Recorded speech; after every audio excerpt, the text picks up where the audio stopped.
Good morning student, कैसे हैं आप सभी। आशा करता हूं कि आप सभी अच्छे होंगे, कुशल मंगल होंगे, अपने घरों में सुरक्षित होंगे। तो चलिए शुरू करते हैं। हम पढ़ रहे थे क्लास 12 मैथमेटिक्स में relation and function.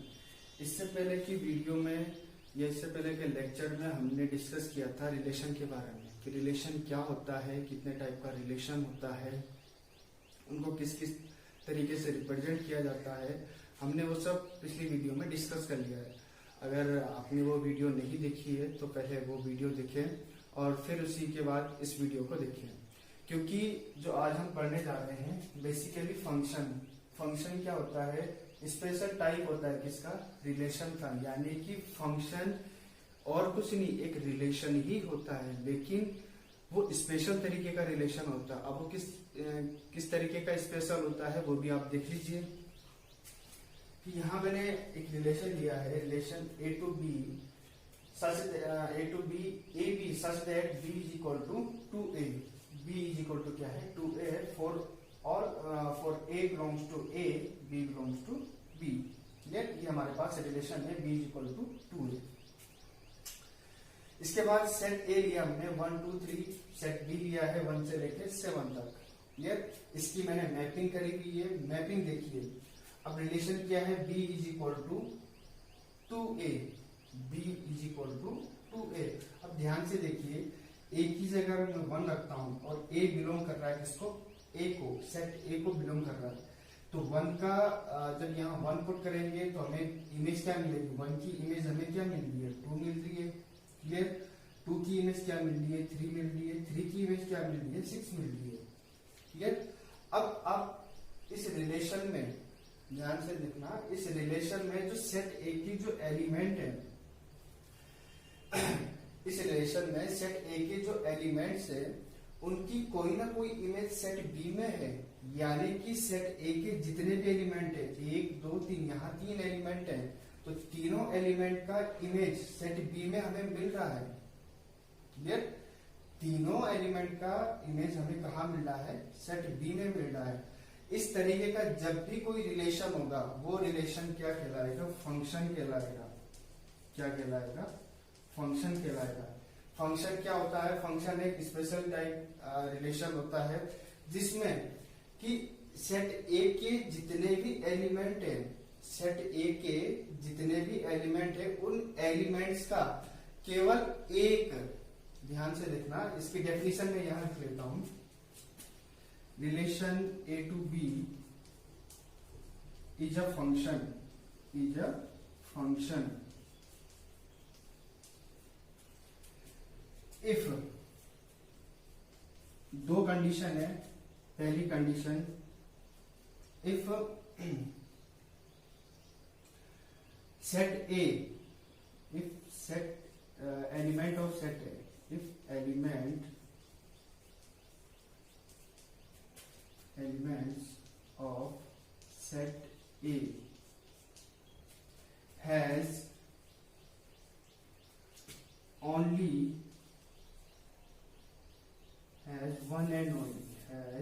one and only image। मतलब पहली कंडीशन कि सेट ए के जितने भी एलिमेंट हैं, सेट ए के जितने भी एलिमेंट हैं उनकी केवल एक और एक ही इमेज कहाँ होनी चाहिए? सेट बी में होनी चाहिए। क्लियर? अच्छा, दूसरी इसकी कंडीशन क्या है कि no two distinct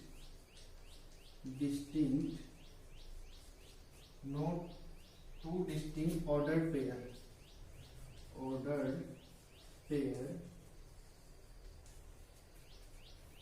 has same first element। मतलब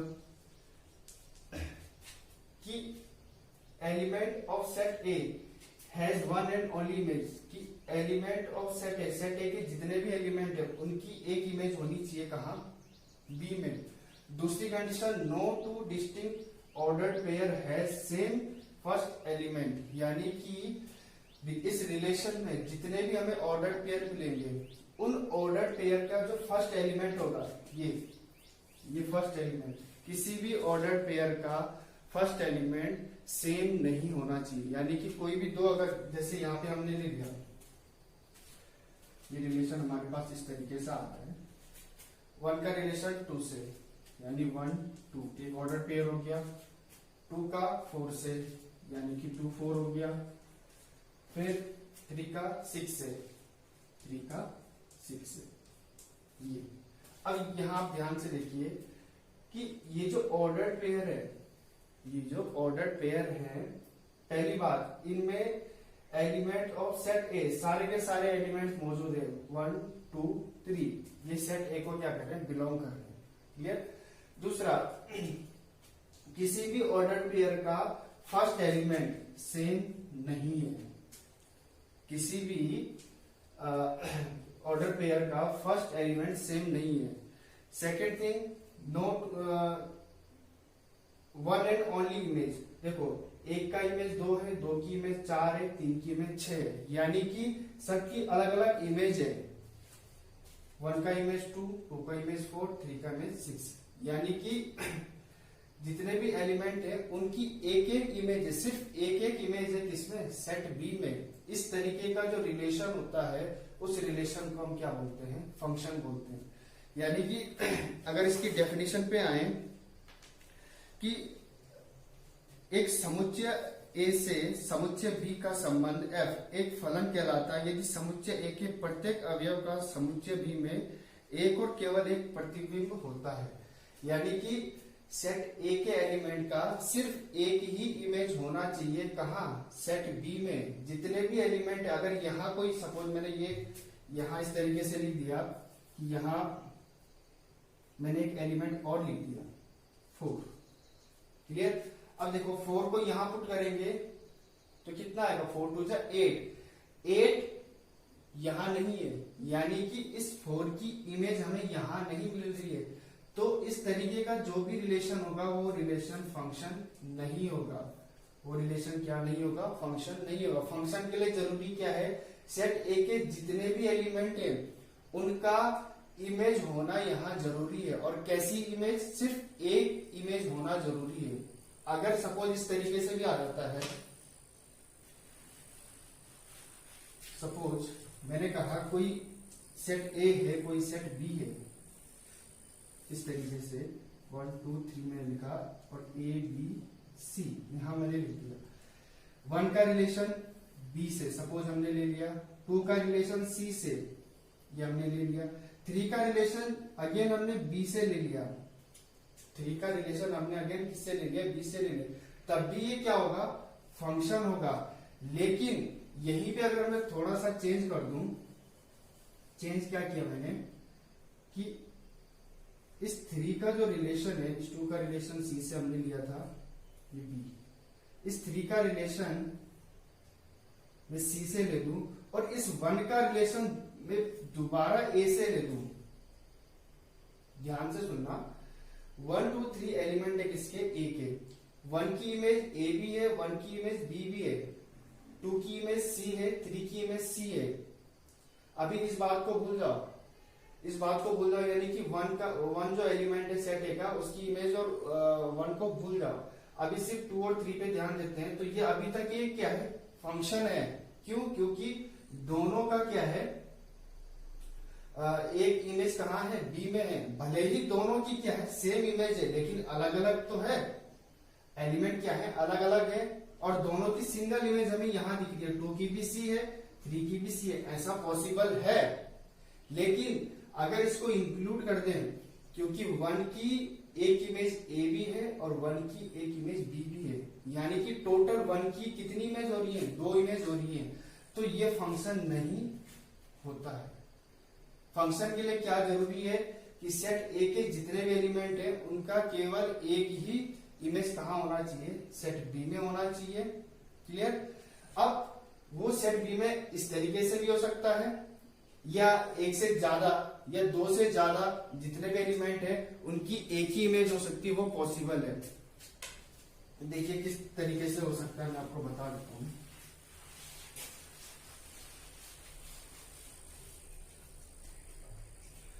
सपोज 1 2 3,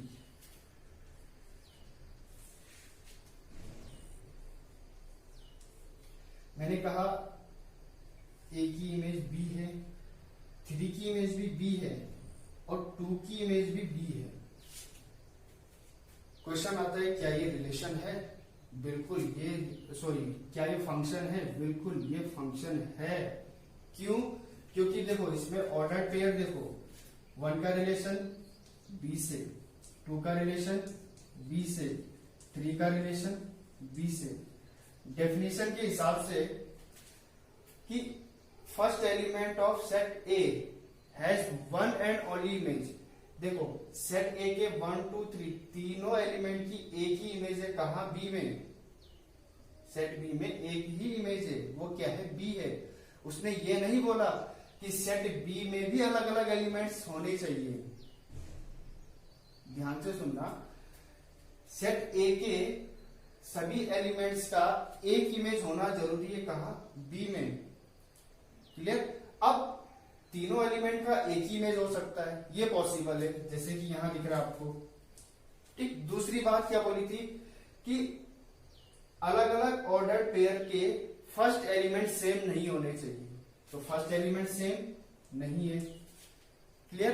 फर्स्ट एलिमेंट सेम नहीं होने चाहिए, लेकिन उसने ये नहीं कहा सेकंड एलिमेंट सेम नहीं होना चाहिए। सेकंड एलिमेंट सेम हो सकते हैं, सेकंड एलिमेंट सेम हो सकते हैं, लेकिन फर्स्ट एलिमेंट सेम नहीं होना चाहिए। आई होप कि आपको फंक्शन समझ आया होगा। एक बार और रिपीट कर देता हूं। फंक्शन एक स्पेशल टाइप का रिलेशन होता है जिसमें कि सेट ए के सारे एलिमेंट सेट बी में केवल एक इमेज रखते हो। केवल कितनी इमेज रखते हो? एक इमेज रखते हो। तो वो रिलेशन क्या होगा? फंक्शन होगा। क्लियर? फंक्शन में एक ध्यान देने वाली बात यह है कि यहां हमने रिलेशन लिया था 1 2 3 और ये रिलेशन हमने ये सेट हमारा बी था 1 2 3 4 5 6।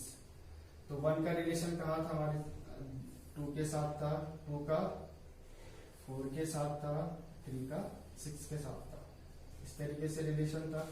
अब ध्यान से देखें, जो सेट ए है, फंक्शन की बात कर रहे हैं, सेट ए है, सेट ए फंक्शन के लिए सेट ए डोमेन का काम करेगा। क्या काम करेगा? डोमेन का काम करेगा। हमेशा ये बात ध्यान रखना, फंक्शन के लिए जो भी सेट ए होगा, यानी कि जो प्री इमेज होगी, वो हमेशा डोमेन का काम करेगी। रिलेशन, अब यहां एक चीज और, यहां मैंने कहा सेट ए डोमेन है, तो डोमेन की जो डेफिनेशन है, जो एक्चुअल डेफिनेशन है, वो चेंज नहीं होगी। डेफिनेशन क्या थी कि किसी भी रिलेशन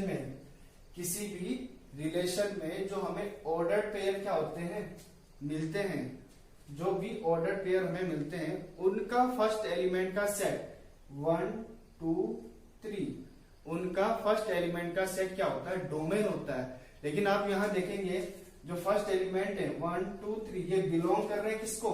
सेट ए को। क्लियर? क्यों कर रहे हैं? क्योंकि सेट ए का केवल एक और एक प्रतिबिंब है। कहां? सेट बी में। यानी कि सारे एलिमेंट्स का इमेज होना जरूरी है। किसके लिए? फंक्शन के लिए। यही कंडीशन इसको क्या बनाती है? सेट ए को डोमेन बनाती है। क्लियर? आई होप आपको इतना क्लियर हुआ होगा कि डोमेन जो होता है किसी भी सेट में, किसी भी फंक्शन में, वो सेट ए होता है। यानी कि जो प्री इमेज हमारी होती है वही क्या होता है? डोमेन होता है। क्लियर? नेक्स्ट बात करते हैं टाइप्स ऑफ फंक्शन की।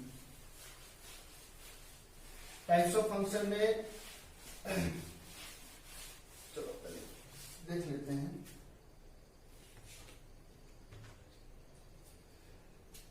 टाइप्स ऑफ फंक्शन, तो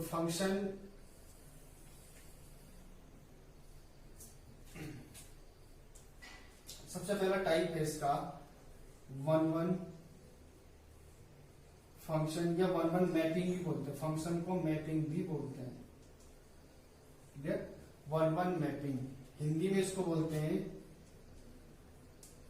एक एक की फलन, एक एक की फलन। दूसरा नाम इसको इंजेक्टिव, इंजेक्टिव भी बोलते हैं। क्या बोलते हैं? इंजेक्टिव। दूसरा many one, many one mapping, many one mapping, many one mapping को बोलते हैं बहु एक फलन, बहु एक फलन। अब ये होते क्या है, ध्यान से देखिए। वन वन मैपिंग नाम से स्पष्ट हो रहा है, वन वन मैपिंग।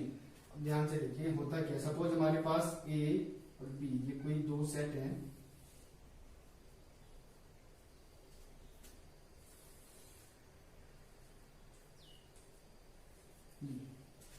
सपोज मैंने कहा वन की इमेज ए है, टू की इमेज सी है और थ्री की इमेज बी है।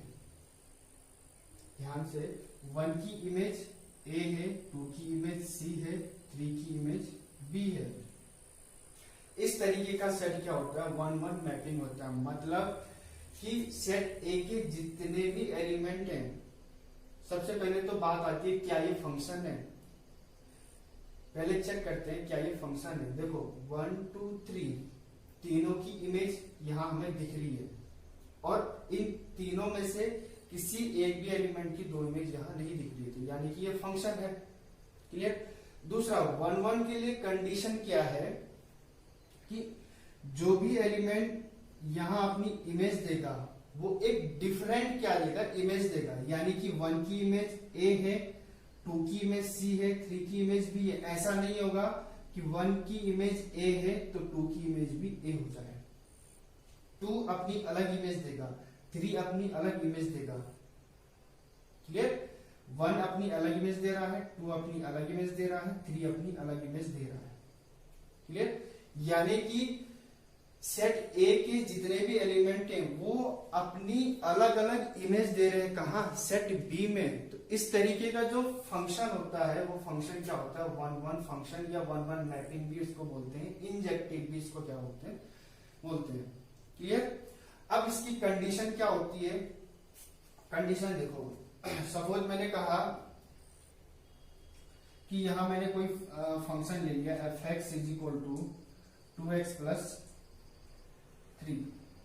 मैं आपको कंडीशन बता रहा हूं कि किस तरीके से हम किसी भी क्वेश्चन को वन वन फंक्शन प्रूव कर सकते हैं। क्लियर? सपोज मैंने यहां अच्छा यहां मैं सेट ले लेता हूं, ये सेट ले लिया मैंने, रियल नंबर का सेट ले लिया। ये मैंने क्या ले लिया? रियल नंबर का सेट ले लिया, R2 R। ठीक? अच्छा यहां देखिए, सपोज ये सेट ए है, ये सेट बी है। यहां सेट ए में मैंने एलिमेंट रख दिए 1 2 3। ठीक? तो सेट बी में अगर यहाँ 1 रखेंगे, एक्स की जगह 1 रखेंगे तो हमारे पास क्या आ जाएगा? 2 1 जा 2 और ये जाएगा 5। ठीक? 2 रखेंगे, 2 2 जा 4 और 7। 3 रखेंगे तो क्या आ जाएगा हमारे पास? 3 2 जा 6 और प्लस 9। ये हमारे पास इस तरीके से आ गया। क्लियर? अब ध्यान से देखना कि अगर मैं एफ एक्स की जगह एफ एक्स 1 रख दूं तो हमारे पास ये क्या आ जाएगा? 2x1 plus 3। एफ एक्स की जगह अगर मैं एफ एक्स 2 रख दूं तो ये हमारे पास क्या आ जाएगा? 2x2 plus 3। क्लियर? अब ध्यान से देखना कि जो fx1 है, जो fx1 है वो क्या होती है, रेंज होती है, वो क्या होती है, रेंज होती है। क्लियर?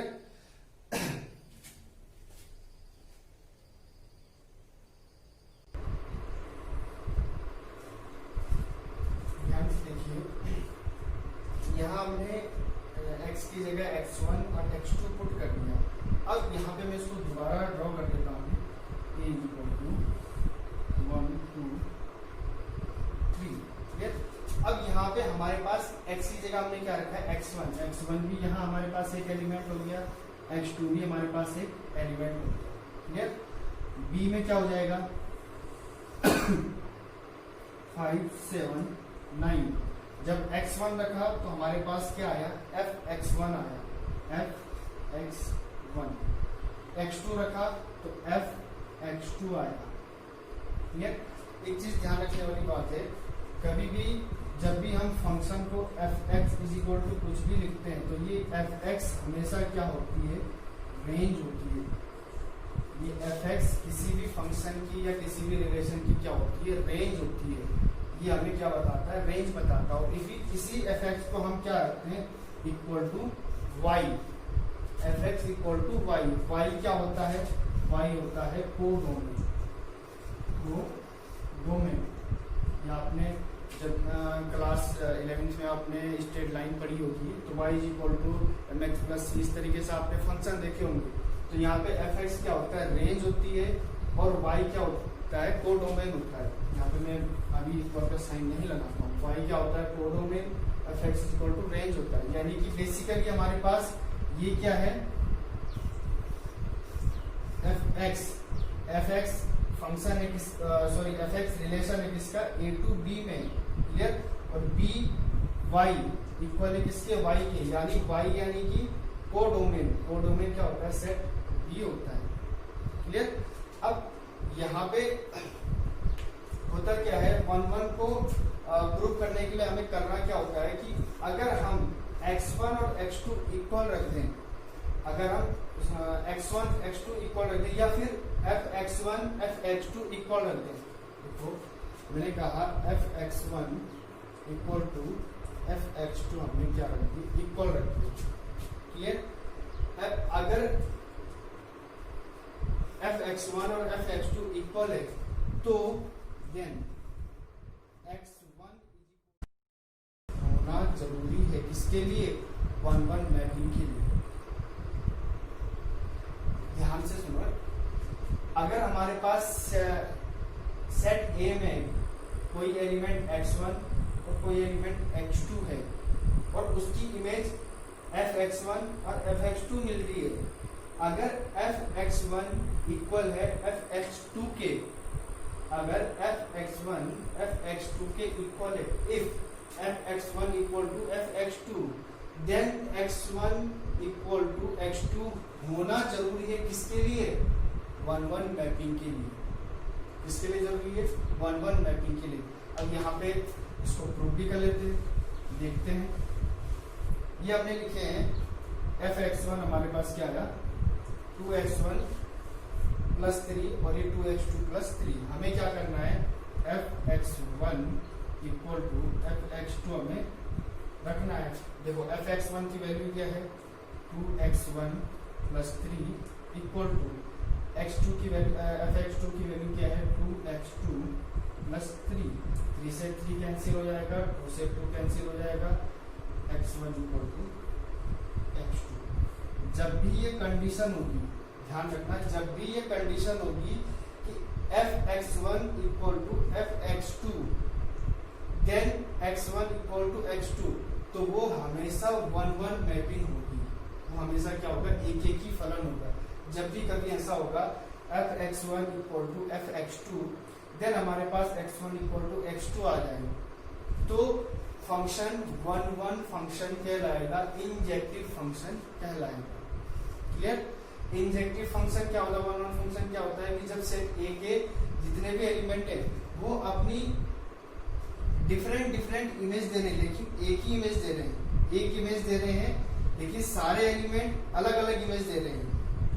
दो बातें हैं, सेट A के सारे एलिमेंट अपनी एक एक इमेज दे रहे हैं सेट बी में, लेकिन सारे एलिमेंट अलग अलग इमेज दे रहे हैं।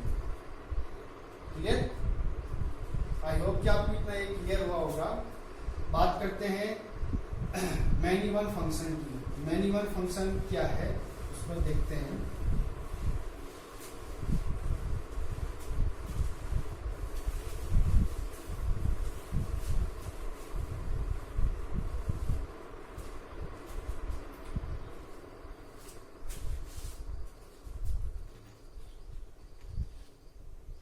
मैनी वन फंक्शन में देखिए, मैनी वन फंक्शन में होता क्या है, सपोज हमारे पास कोई रिलेशन है या फंक्शन ही ले लेते हैं कि F x is equal to x square, F x is equal to x square. Clear? और जो ये फंक्शन है ये real number to real number. Clear? अब ध्यान से देखिए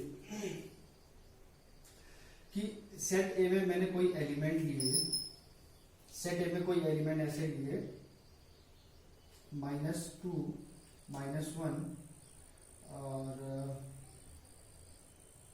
1, 2 ले लिया, 0 नहीं लिया। मैंने ले सकते हैं आप, लेकिन मैंने नहीं लिया।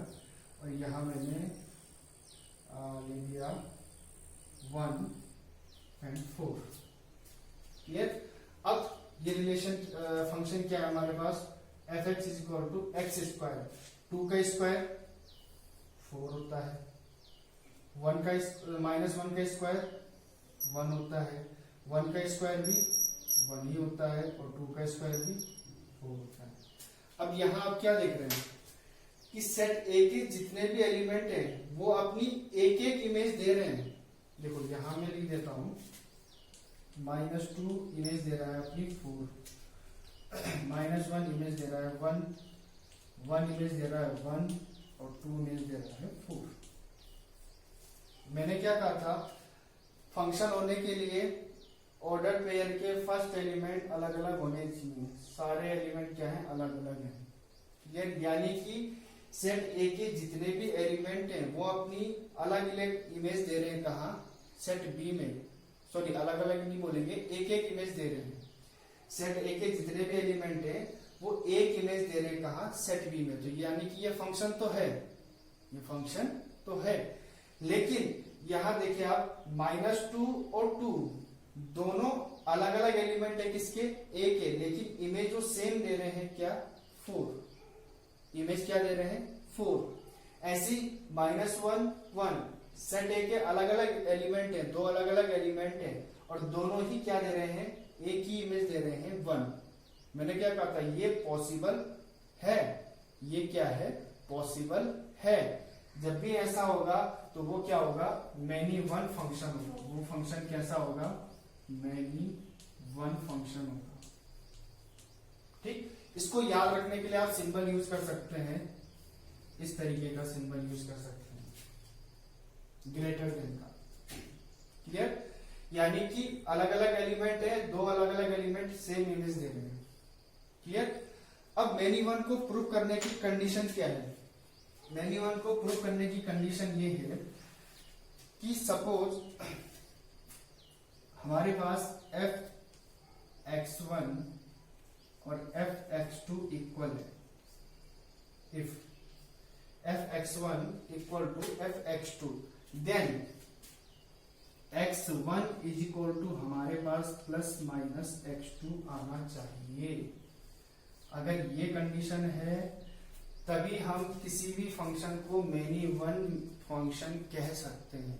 अगर ये कंडीशन फॉलो नहीं हो रही है तो हम फंक्शन को मैनी वन फंक्शन नहीं बोल सकते। क्लियर? प्रूफ भी कर लेते हैं। देखिए यहां मैंने x1 की जगह, सॉरी x की जगह x1 रखा, तो ये क्या आ जाएगा, x1 का स्क्वायर। f(x2) क्या आ जाएगा हमारे पास, x2 का स्क्वायर। क्लियर? अब हमने क्या करना है, f(x1) इक्वल टू f(x2) रखना है। ठीक? आगे इधर कर लेता हूं। देखो एफ एक्स वन की वैल्यू क्या है, एक्स वन स्क्वायर, और एफ एक्स टू की वैल्यू क्या है, एक्स टू का स्क्वायर। क्लियर? अब आप बोलेंगे सर दोनों तरफ रूट लेके ये X one equal to x two आ जाएगा। नहीं, ये गलत है। जब भी कभी, हाँ अगर ये ऐसा होता x one is equal to x two तब तो कोई दिक्कत नहीं थी। क्लियर? लेकिन जब भी स्क्वायर आ जाए, जब भी क्या आ जाए, स्क्वायर आ जाए, तो उसको इस तरीके से सोल्व करते हैं, एक्स वन का स्क्वायर इसको इधर लेके आएंगे माइनस एक्स टू का स्क्वायर इक्वल टू 0। क्लियर? अब आपको यहां से दिख रहा है A square minus B square, formula लगा दीजिए, X one plus X two, X one minus x two equal to 0। और आपको पता है X one is equal to यहां से क्या आ जाएगा, माइनस एक्स टू, और यहाँ x one is equal to x two, यानी कि x one is equal to हमारे पास क्या आ गया, प्लस माइनस एक्स टू आ गया। तो जब भी ये कंडीशन सेटिस्फाई होगी तो हमारे पास वो फंक्शन कैसा होगा, मैनी वन फंक्शन या मैनी वन मैपिंग उसको हम बोलेंगे। क्लियर? आई होप कि आपको इतना क्लियर हुआ होगा। नेक्स्ट चलते हैं ऑन टू और इनटू मैपिंग पे, ऑन टू और इनटू मैपिंग पे।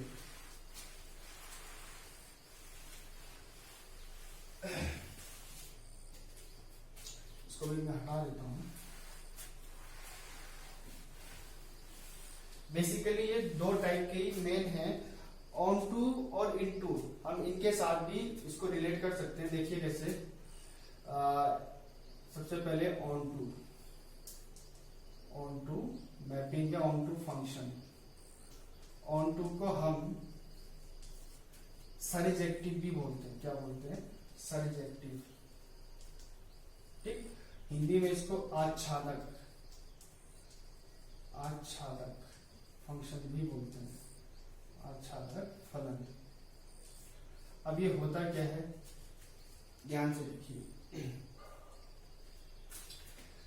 जब भी कभी सपोज मैंने सेट ए ले लिया और ये सेट बी ले लिया, 1 2 3 ए बी सी। क्लियर? अच्छा, यहां मैंने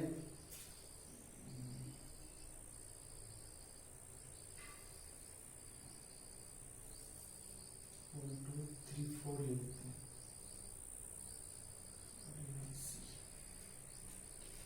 अब ध्यान से देखना, मैंने कहा 1 की इमेज ए है, 2 की इमेज बी है, 3 की इमेज सी है, और 4 की इमेज भी क्या है, सी है।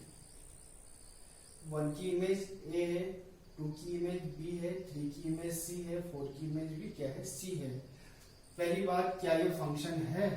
जी हाँ, ये फंक्शन है। ये बिल्कुल ये क्या है, फंक्शन है। क्यों?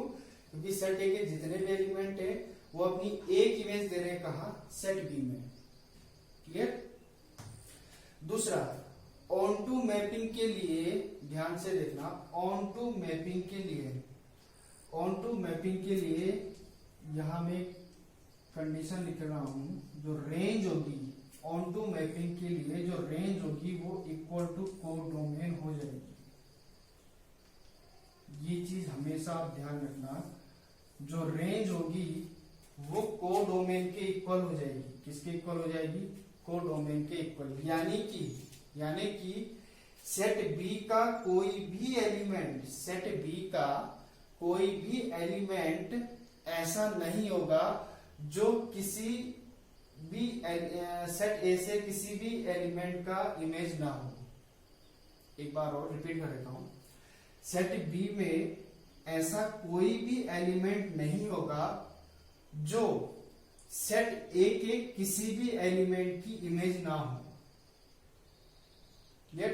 अब ध्यान से देखो, रेंज इक्वल टू मैंने कोडोमेन बोला है, सेट बी को हम क्या बोलते हैं? कोडोमेन बोलते हैं। क्लियर? अब कोडोमेन में एक भी एलिमेंट खाली नहीं है, एक भी एलिमेंट छूटा नहीं है, तो कोडोमेन क्या हो गया? रेंज के इक्वल हो गया। अब यहाँ ध्यान से देखिए, रिलेशन क्या आ गया हमारे पास? 1 का ए से रिलेशन है, 2 का बी से रिलेशन है, 3 का सी से रिलेशन है, और 4 का भी सी से रिलेशन है। क्लियर। सबसे पहली बात, फंक्शन के लिए जो ऑर्डर पेयर के फर्स्ट एलिमेंट है वो सबके सब क्या होने चाहिए, अलग अलग होने चाहिए, तो अलग अलग है। क्लियर। दूसरा कि सेट बी के जो एलिमेंट है ए बी सी, अब देखो ए बी सी, यहाँ ए बी सी ही मौजूद है और रिलेशन में ए बी सी ही है। ठीक, अगर मैं इसको छोड़ दूं, अभी मैं इसको क्या कर दूं, सेपरेट कर दूं, अलग कर दूं, इसको भी मैं अलग कर दूं। ठीक, देखो इसके बिहाफ पे हमारे पास डोमेन क्या आ जाएगा, डोमेन हमारे पास क्या आ गया 1 2 3 4, जो कि क्या है सेट ए। और यही तो कंडीशन थी किसकी, फंक्शन की, कि जो डोमेन होगा वो क्या होगा, सेट ए हो जाएगा। क्लियर। दूसरी बात, इसका रेंज देखते हैं, इसका रेंज देखते हैं। रेंज क्या होगा, रेंज क्या होता है, किसी भी रिलेशन में ऑर्डर पेयर के जो सेकंड एलिमेंट का जो सेट होता है, सेकंड एलिमेंट क्या है ए बी और सी, तो ए बी एंड सी, ये क्या हो गया, रेंज हो गया। क्लियर। अब इसका कोडोमेन देखते हैं, कोडोमेन, कोडोमेन क्या हो जाएगा, सेट बी, सेट बी क्या है ए बी और C, A B and C, set B. Clear. अब आप यहां से क्लियरली देख रहे हैं रेंज और कोडोमेन दोनों ही क्या है, इक्वल है, यानी कि इसको मैं क्या लिख सकता हूं, सेट बी, यानी कि ये दोनों क्या हो गए, इक्वल हो गए, यानी कि रेंज इक्वल हो गई किसके, कोडोमेन के। जब भी ये कंडीशन सेटिस्फाई हो जाएगी कि रेंज कोडोमेन के इक्वल हो जाए, रेंज क्या हो जाए, कोडोमेन के इक्वल हो जाए, तो वो फंक्शन ऑन टू फंक्शन या सर्जेक्टिव आच्छादक फलन होता है। आई होप आपको इतना क्लियर हुआ होगा कि जब भी रेंज क्या हो जाए, कोडोमेन के इक्वल हो जाए, तो वो फंक्शन कैसा फंक्शन होता है, ऑन टू फंक्शन होता है। क्लियर। इसी में इनटू, यहां इनटू फंक्शन में ज्यादा कुछ चेंज नहीं करूंगा, इनटू फंक्शन या इनटू मैपिंग। इनटू मैपिंग में क्या है, इसी को मैं थोड़ा मॉडिफाई कर देता हूं। वैसे इनटू फंक्शन है तो नहीं आपके सिलेबस में, लेकिन खैर इसको पढ़ लेते हैं, जरूरत पड़ जाएगी। इनटू फंक्शन, इनटू फंक्शन या मैपिंग। इनटू को हिंदी में बोलते हैं अंतःक्षेपी, अंतःक्षेपी फंक्शन। ठीक। अब देखो होता क्या है, सपोज मैंने सेट ए लिया, ए 1 2 3, और सेट बी लिया मैंने A B C D E. Clear.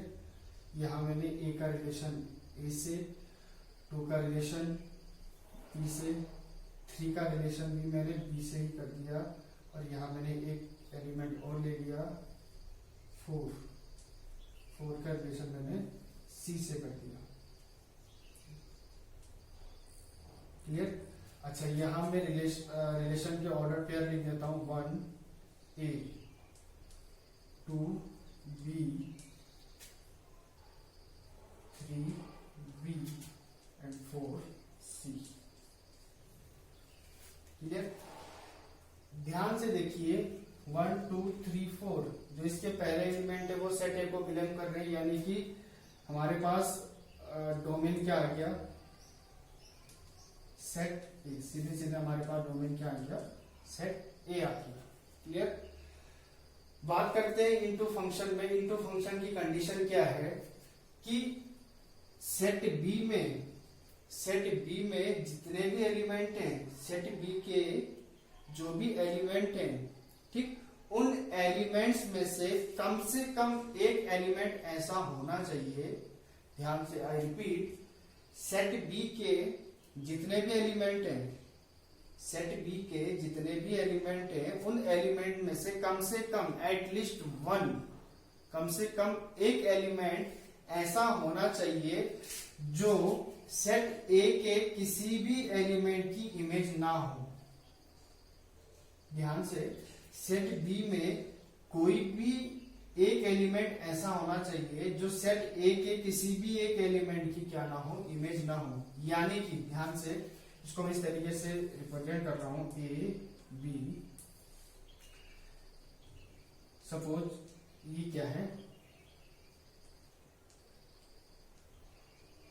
Set A के एलिमेंट है, इसका रिलेशन इससे हो गया, इसका रिलेशन इससे हो गया, इसका रिलेशन इससे हो गया, इसका रिलेशन इससे हो गया, इसको मैं हटा देता हूं।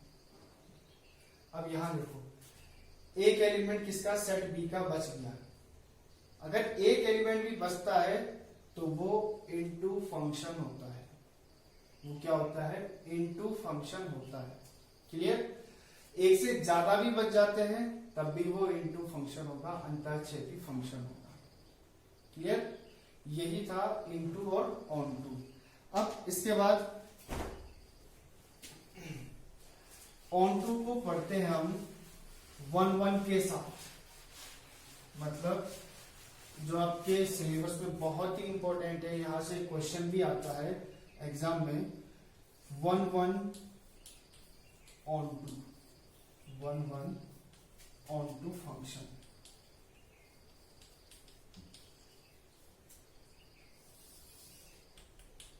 वन वन का मतलब आप समझ गए। सपोज मैंने यहाँ एक सेट ले लिया, यहाँ सेट बी ले लिया, 1 2 3 ए बी सी।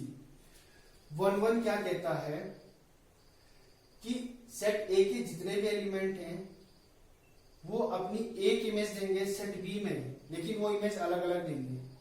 मतलब अगर 1 का इमेज ए है तो 2 का इमेज ए नहीं हो सकता, बी हो सकता है। 3 का इमेज बी और ए नहीं हो सकता, सी हो सकता है। ये 1-1 की कंडीशन थी। क्लियर?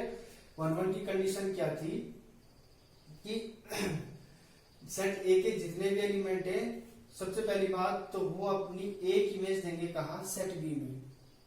क्लियर? और सारे एलिमेंट अलग अलग इमेज भी देंगे, मतलब एक इमेज होगी सारे एलिमेंट की लेकिन अलग अलग होगी। Clear? 1 and different image. Clear? दूसरा ऑन टू के लिए क्या था कि कोडोमेन इक्वल हो जाए किसके, रेंज के। तो यहां देखिए कोडोमेन क्या है, एबीसी है, और रेंज भी क्या है, एबीसी है। यानी कि जब फंक्शन 1-1 भी हो और ऑन टू भी हो तो फंक्शन कंबाइनली हम क्या बोल देते हैं, 1-1 ऑन टू फंक्शन। इसको हिंदी में बोलते हैं एक की आच्छादक, एक की आच्छादक।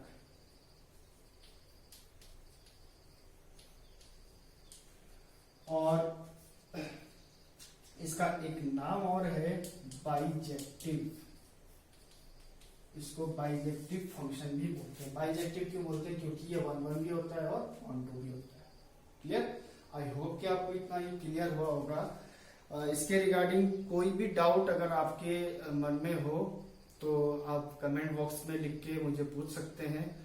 आशा करता हूँ कि आपको ये समझ आया होगा। अच्छा, इसमें एक चीज और ध्यान रखने वाली बात यह है कि वैसे तो मैंने आपको बता दिया, फंक्शन के लिए कभी भी डोमेन हमेशा इक्वल होगा सेट ए के। क्या होगा, डोमेन सेट ए के इक्वल होगा हमेशा, ऑलवेज। किसके केस में, फंक्शन के केस में।